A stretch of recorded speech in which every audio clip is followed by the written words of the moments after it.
Should we begin? Are we ready? Okay. Bismillah ar-Rahman ar-Rahim. Alhamdulillah. Wassalatu wassalamu ala Rasulillah wa ba'd.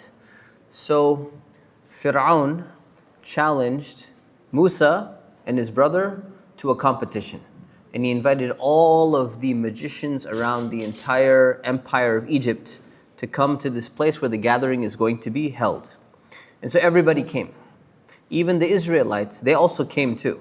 And the best sorcerers, the best magicians from all different parts of Egypt, they brought their sticks, they brought their ropes, they brought all of their little gadgets in which they do all of these magic tricks. And they were so confident and they were so sure that nobody could beat them in sorcery, because they're a very advanced civilization, and these are people who spent their entire lives perfecting these tricks. So when they arrived, they went to Fir'aun and they asked him a question. The first question they asked him is, if we win, I mean, we came here, you invited us here. If we win, are you going to pay us? Like, are you going to give us something? Because of course they have to come, because if they didn't come, Fir'aun will kill them. So they don't want to die. At the same time, they're like, if we win, do we get some kind of prize as well? And Fir'aun responded, yes. You will, and you're going to be really close to me. I'm going to give you other gifts, like you're going to have a special status with me. So if you win, you got a lot of rewards coming your way. So the magicians, they're ready, they're motivated, they're like, we're going to do our best. So they went up to Musa and they said, who should throw first? And Musa said, you guys go ahead, you do your tricks first. So they had their sticks and they're going to throw everything down on the floor. He said, you go first. So Musa said he wanted to let them see what they can do. So they started, and they started throwing their special ropes and their sticks on the ground. And when they threw it down, usually if you're a believer, you say, in the name of Allah. So when they threw it down, they said, in the name of Fir'aun, right? They said, we swear by the power of Fir'aun, we're going to win this competition. So they started with the name of Fir'aun because whoever you're doing this on behalf of, whoever you're doing this for, you're honoring that person. And so they began with that, and they were very confident. And so all the people are watching, and they see that these ropes and these sticks that they threw down on the floor, they look like they were snakes moving around. And somehow they were able to make it seem like that. And even today we see magicians, they can do tricks that you think they're so real. Some of them we know how they work. Some of them people still have not figured out until today. Some of the best magicians, nobody knows except them exactly how those tricks worked. So they were very advanced and they knew how to do these tricks. So everyone who was watching, it looked like these things actually turned into snakes. So they were moving around. And so what's interesting is this is not just people who are simple, not very clever, not very intelligent people who are tricked. Even Musa saw the same thing. And Musa was amazed by their trick. I mean, he was shocked because he saw the same thing that everyone else is seeing. He said, they've just done exactly what I was doing with the help of Allah. So now Musa became afraid again for a different reason. Why was Musa afraid? Musa was scared that he might lose the competition. And this is a very important lesson for a believer. Musa doesn't care about winning or losing because he doesn't care about his own reputation. But what's his problem? His concern is if he loses this competition, it's going to be bad for the cause of Islam. It's going to be bad for the cause of Allah. It's going to be bad for the oppression that his people are going through. So what did Musa do? He kept his fear a secret. He kept it inside. He didn't let it show that he's worried or anything like that. And so he just pretended like, okay, that's nice, good. But inside, he was actually very concerned because it's not just a personal loss. This is a loss for the message of Allah. It's a loss for everything. And so Allah told him, Allah revealed at that time, said, Musa, don't be afraid. You're going to win this competition. Throw your staff down. Because the first time he had thrown his staff down, when he was in the desert, it looked one way. The second time he threw his staff down, he was in front of Fir'aun. This is going to be the third time. And the third time, Allah is going to do something different that didn't happen the first two times. And Musa had not seen that before. So now Musa has to put his trust in Allah that something different is going to happen, and he's going to win the competition that way. So Allah told him, Musa, throw your staff down. And it's whatever you throw is going to swallow up whatever they've done. What they're doing is a magic trick. What I'm doing is a real miracle that nobody else can perform. It's not a trick. It's an actual changing of a stick into a real snake and changing it back. So Musa was convinced from Allah. So he went and told them, he said, you know what? You guys, you just did sorcery. You just did magic. You've just done a trick. Allah is going to destroy your tricks. And He's not going to let bad people like you win. Because they have a bad motive. Their motive is they're trying to show off with Fir'aun and trying to disprove Musa. So then after Musa gave them that warning, and everyone is watching and everyone is listening to him, and they're seeing the confidence that Musa has. So then Musa finally throws down his staff, and it turns into a large snake, and it was much larger than all the other ones. So that's difference number one. Difference number two, it starts going around and it starts eating up all the other snakes. And then Musa grabs it and it turns back into a stick. Now here, the magicians are very shocked.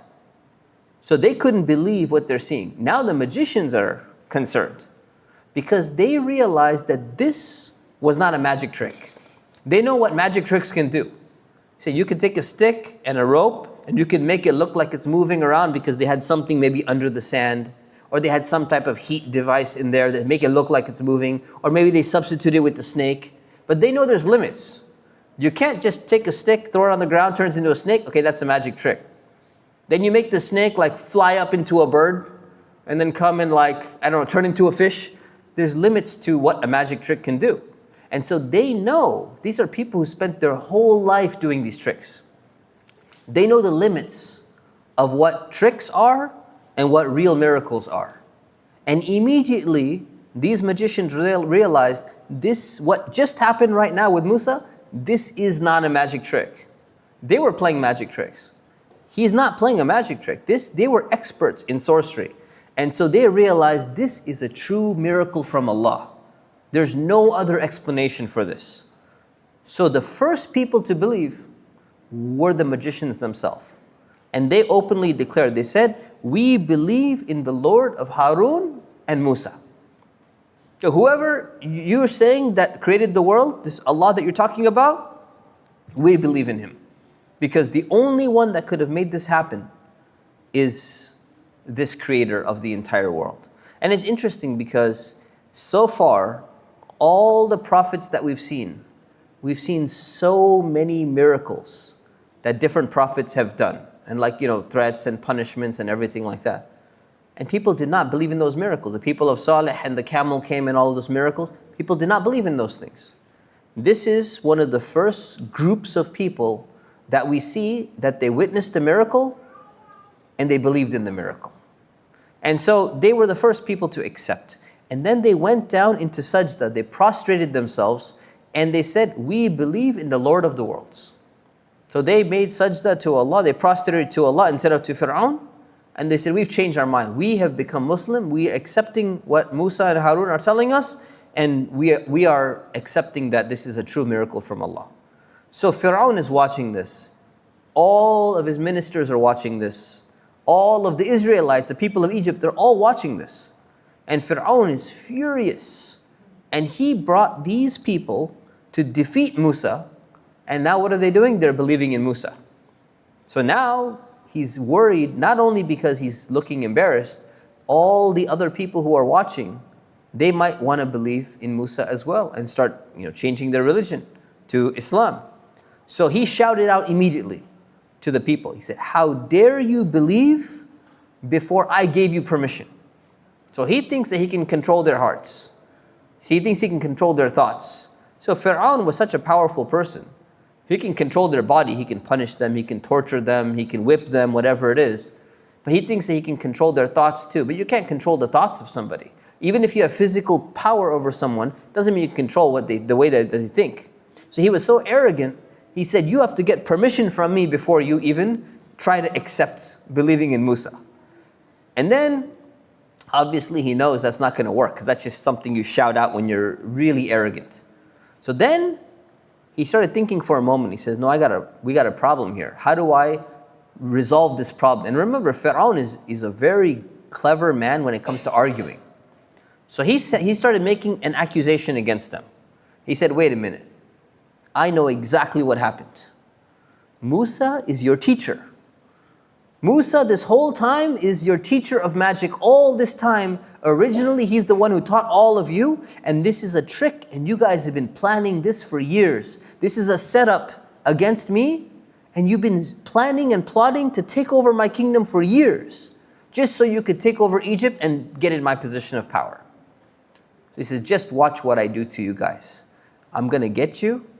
I'm going to cut off your hands. I'm going to cut off your feet on opposite sides. I'm going to get you crucified. I'm going to publicly execute you. He started making all these threats against them.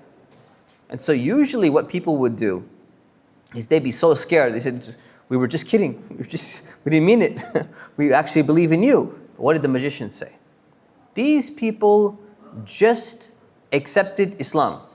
These are new converts. Sometimes we say, converts, they need time. They need a few months, a few years for their iman to become strong. These people, they just accepted Islam. The amount of certainty that they had in this moment was they knew that Musa was telling the truth. They knew they saw a miracle here. And so they were brave. And they told Fir'aun, said, you can do whatever you want. We're going to put our trust in our Lord. We ask Allah to forgive us for our mistakes. And we ask Allah to forgive us for all of those magic tricks that you had made us do all these years. Because they were working for Fir'aun. So now these people, they're ready to endure any punishment that's required because their faith is super firm. And this is a massive setback for Fir'aun and for his mission. So we don't actually know exactly what happened to the magicians. Were they punished? Was it a threat? Did they escape somehow? We actually don't know exactly what happened to them. But what we do know is we know what happened next. And what happened next is that Fir'aun now is very concerned. And so what's going to happen in Egypt? Musa won the competition. Everybody witnessed this. Everyone saw what was happening. So his council came and they had a meeting. And his council told him, now his council is riling him on because they're also people who are in positions of power and they don't want to lose their power. So he said, are you going to let Musa and his people cause all these problems? Like, look what's going on. You got to do something. And so Fir'aun, he responded and he says, we have the power. Right? We're in control here. We're going to go and we're going to start killing their sons again. And we're going to let their daughters live. The same thing that happened in the year that Musa was born. He was killing the baby boys. He said, we're going to start doing that again. And so we don't know if they did it, but he made a threat that he's going to start doing that again. And the people of Egypt now, he riled them up and they started becoming much worse towards the Israelites. They started treating them really badly. They're mocking them. They're insulting them. They were already treated like animals. But now they're being treated even worse than they were before. So Musa goes to his people. Now Musa just won the competition. The magicians believed in him.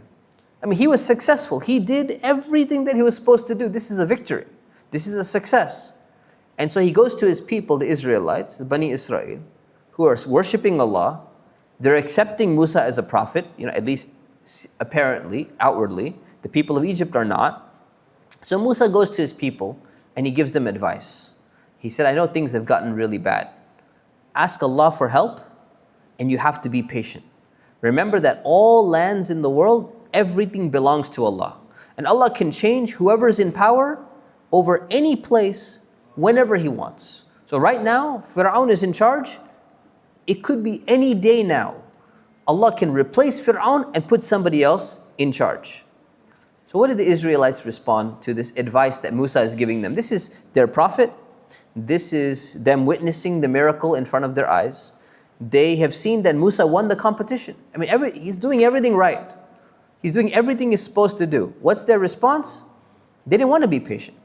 And so what do? They blame Musa instead. They said, Musa, you are a useless prophet. You're useless. You have not helped us at all. We were oppressed before you came as a prophet to us. And now that you're here, we're still oppressed. So they were getting mad at Musa. So you've done nothing for us. And so Musa, what did he do? Musa remained calm. And he responded back to them. He said, listen guys, I want you to think about something.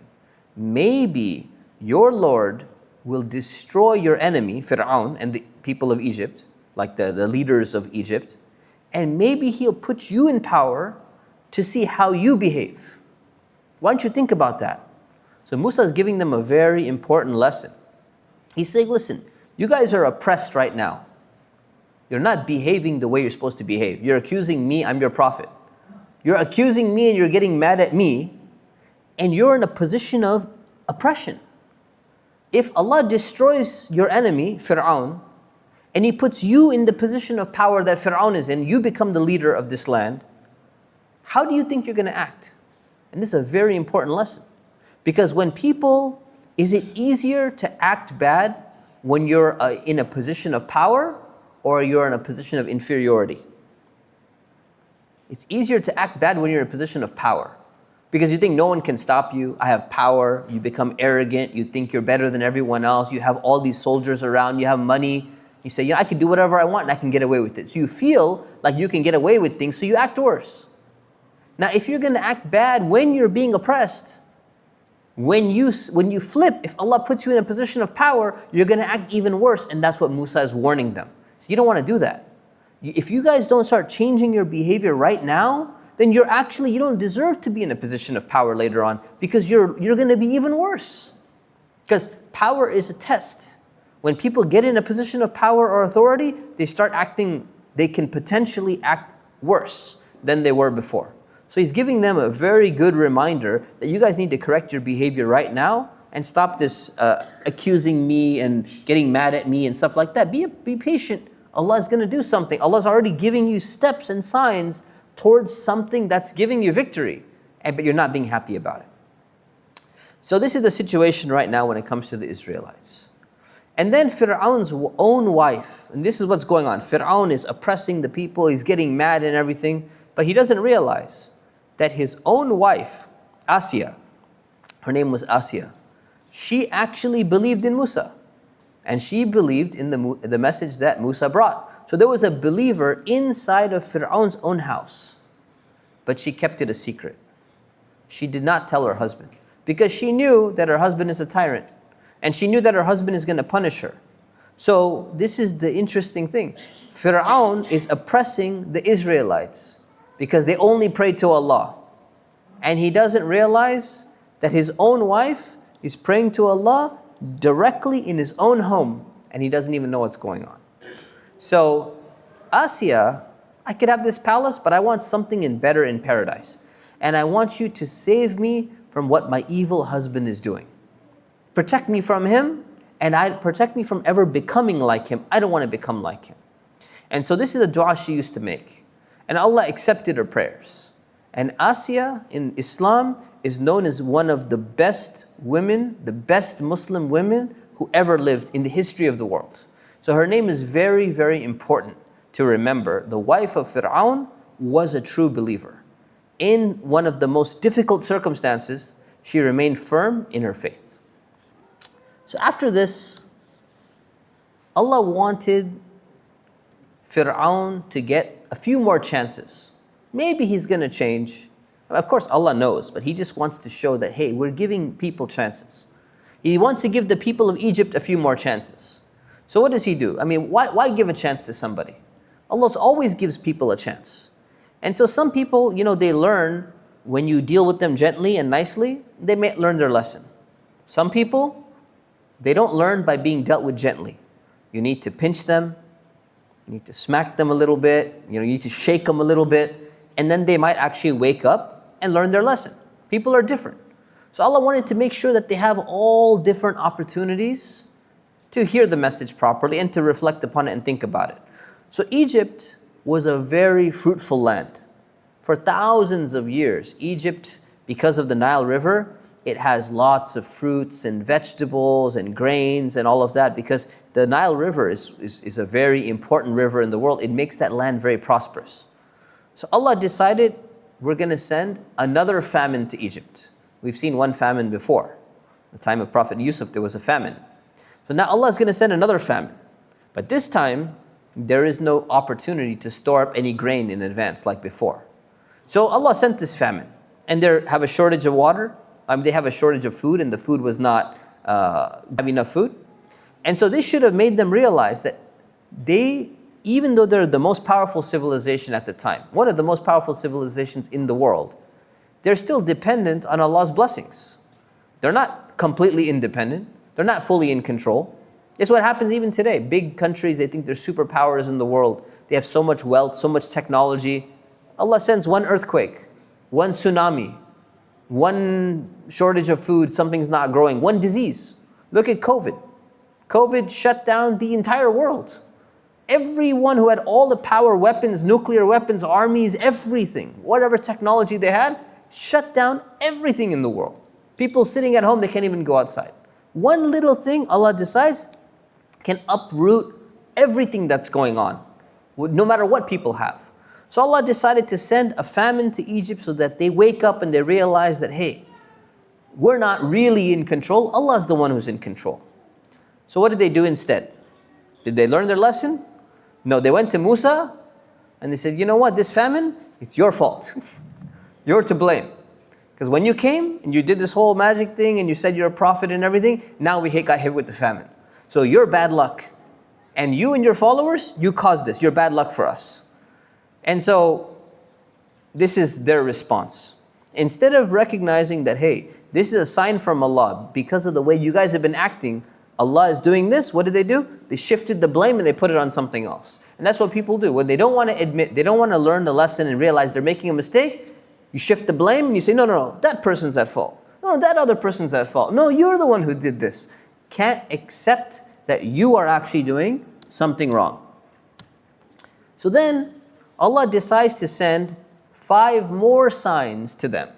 So He already sent a few signs. One of them were 2 miracles.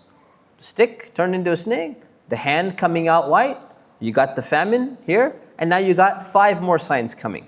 So He wanted them to wake up. So the first sign is that there was a flood. So Allah sent a flood, and it started raining. And it rained so much that the fields of Egypt, which are supposed to have all of this food, all of these fields became flooded. Their crops, everything that was growing was all washed away and it was rotten and messed up. So before they had a famine. They had too little water, they had too little food growing. Now they have too much water. And so the thing is, if you think about it, people depend on Allah for balance in everything.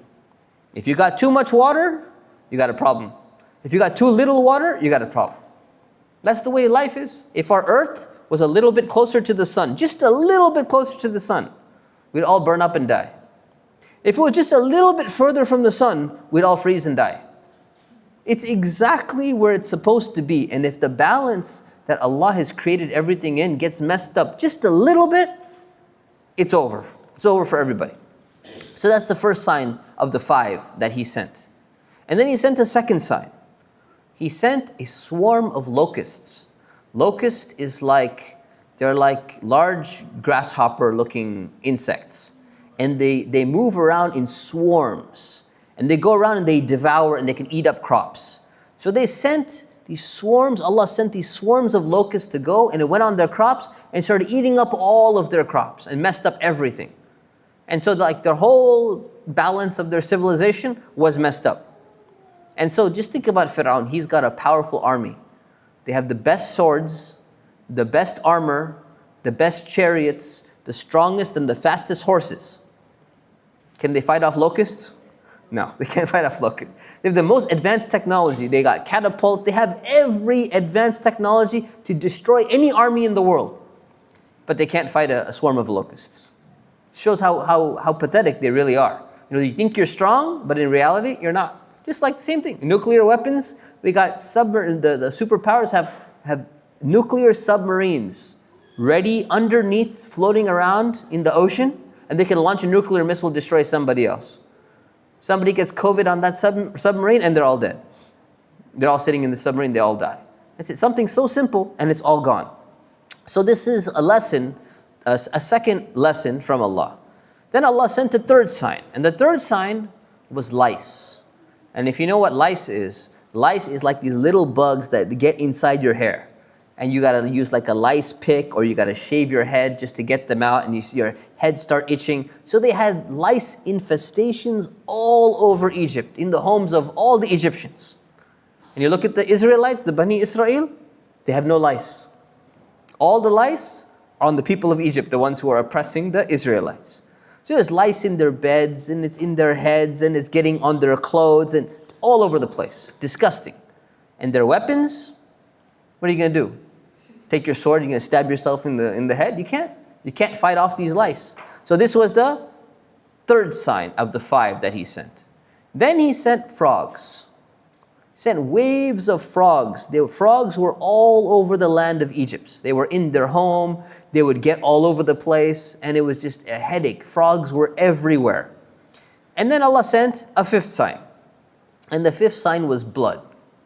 And the blood, there's 2 explanations, but the explanation we're going to go with is that people had a chronic nosebleed.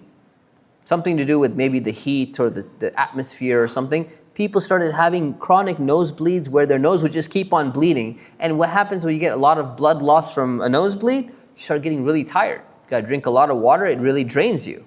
And the medicine, they tried their medicine, it's not working. Noses kept bleeding. So they had this problem with massive nosebleeds, so Allah sent the 5th sign of blood. And so every single time, didn't happen all at the same time. It happened one after another after another. Every time they had one sign, they had the flood, for example. They'd go to Musa. And after blaming Musa the first time, they said, Musa, we can't take this anymore. You go and you ask your Lord, remove this calamity from us. If it goes away, we're going to trust you. And we'll let the children of Israel go. So Musa went every time, he made dua to Allah. He said, okay, Allah, they're saying that they're going to accept. Take away this flood and they're going to accept. So the flood went away, and what did they do? They changed their mind. No, it was just a coincidence, man. It wasn't from Allah. We didn't really mean that. And then the second thing comes, the locusts come, and then the lice come, and then the blood comes, and the frog come. Every single time they went to Musa, you know what? Okay, now we think maybe you're the only one who can help us. Medicine's not working, weapons are not working. You go and ask your Lord to stop this, and we will let the children of Israel go. We'll free all of them, and we'll change. And every single time they come up with some excuse. No, we can't do it. No, we don't really believe you. It happened anyways. They always explained away whatever was happening. And this is what happened when people are arrogant and people are just closed-minded and they're not willing to believe. So we'll stop there and we will continue next week at 7:30 inshallah. Are there any questions besides asking whether we have cookies? Yes, Jabir. My question is, for the magicians, they were doing magic tricks. Are they using jinn to help them or not? Okay, so when it comes to, that's a good question. So when it comes to what type of magic trick were these magicians doing? Were they using black magic? Was it an optical illusion like magicians today use? Were they using jinn?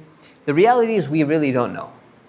Allah didn't explain to us exactly what's happening, so we don't know if they had some kind of connection with the spiritual world that Allah has created, or if they were just using optical illusions because they had studied this and their teachers had passed this type of thing down to them. We really can't tell. But what we do know is, what optical illusions, technically anyone has access to them, but it's not easy for everyone to figure those out. There's some of the best optical illusionists in the world, like David Blaine, David Copperfield, these other Harry Houdini. These top people, most of their top magic tricks, nobody can still figure out exactly how they do them.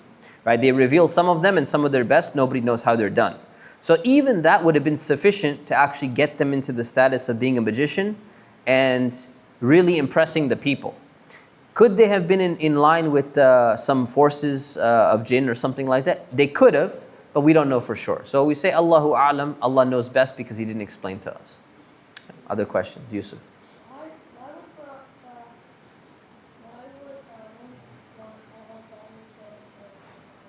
Why would Fir'aun want to kill the boys and not the girls?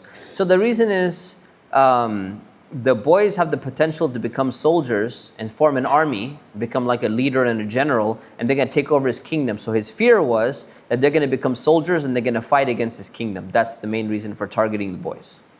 Yeah, which also is not a good idea, because they're the ones who are going to grow up to build his pyramids and his statues and his buildings. So he can't keep doing that for a long time. Otherwise, you have no hard workers who can do hard labor, basically. Okay. Any other questions?